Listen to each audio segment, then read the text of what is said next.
Hello बच्चों, let's read the question. The question is an isolated system consists of two conducting sphere A and B. Sphere A has 5 times the radius of sphere B.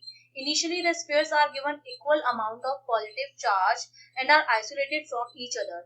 The two spheres are then connected by a conducting wire. The potential of a sphere of radius r that carries a charge q is V equals to kq upon r. If the potential at infinity is 0, then which of the following statement is true after the spheres are connected by the wire? अगर हम sphere को wire से connect करते हैं तो उसके बाद कौन सा स्टेटमेंट ट्रू होगा इलेक्ट्रिक पोटेंशियल के बारे में, ये हमें बताना है। तो देखिए, इस क्वेश्चन को सॉल्व करने के लिए हमारा जो की कॉन्सेप्ट रहेगा वो हमारा क्या रहेगा। हमें रखा है कि हमारे पास दो स्फीयर हैं, ठीक है, एक ए है और एक बी है। ए की जो रेडियस है वो 5r के बराबर है, क्योंकि हमने माना कि बी की r है, तो ए की जो है वो बी के कंपेयर में 5 टाइम्स ज्यादा है, तो ये इतनी हो गई।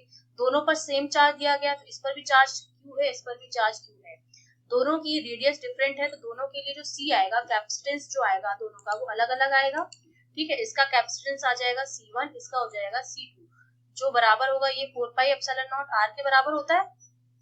यहाँ पर r की जगह रखेंगे 5r और इसका हो जाएगा 4 पाई एप्सिलॉन नॉट r के बराबर। इसका तो जो C1 है वो क्या है, इस C2 का 5 टाइम्स ऑफ C2 है, और ये C2 की वैल्यू है, ठीक है, ये हमें पता चल गया है।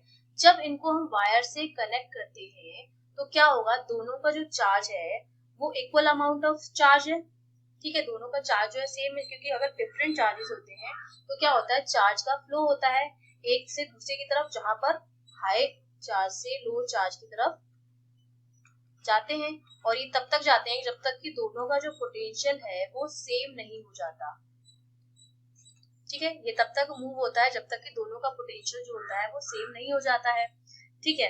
तो इसका मतलब जब हम इनको किसी वायर से कनेक्ट करते हैं तो कनेक्ट करने के बाद इनका एक कॉमन पोटेंशियल बन जाता है, जिसकी वैल्यू जो होती है, क्योंकि हम जानते हैं Q इक्वल्स टू क्या होता है, CV होता है, तो यहाँ से V जो आता है वो Q अपॉन C के बराबर आता है, जो V जो आता है वो Q total upon C total के बराबर आएगा। तो Q टोटल तो हमारे पास कितना हो जाएगा, इसका हो जाएगा C1 V1, इसका हमने मान लिया पोटेंशियल इनिशियली, इसका हमने मान लिया कि इसका V1 रहा होगा पोटेंशियल, इसका हमारा V2 रहा होगा, plus C2 V2 upon C1 plus C2, ये एक कॉमन पोटेंशियल बन जाता है जो दोनों के लिए क्या आता है, सेम आता है, अगर हम उसे किसी वायर से कनेक्ट कर देते हैं तो। इसका मतलब जो इलेक्ट्रिक पोटेंशियल आएगा ए का वो बी के इक्वल आएगा अगर हम उसको वायर से कनेक्ट कर दे तो, क्योंकि वायर से कनेक्ट करने के बाद दोनों का एक कॉमन पोटेंशियल बन जाता है, जिसकी वैल्यू जो होती है वो C1 V1 plus C2 V2 upon C1 plus C2 से हम निकालते हैं, तो बी ऑप्शन जो हो जाएगा हमारा वो करेक्ट हो जाएगा।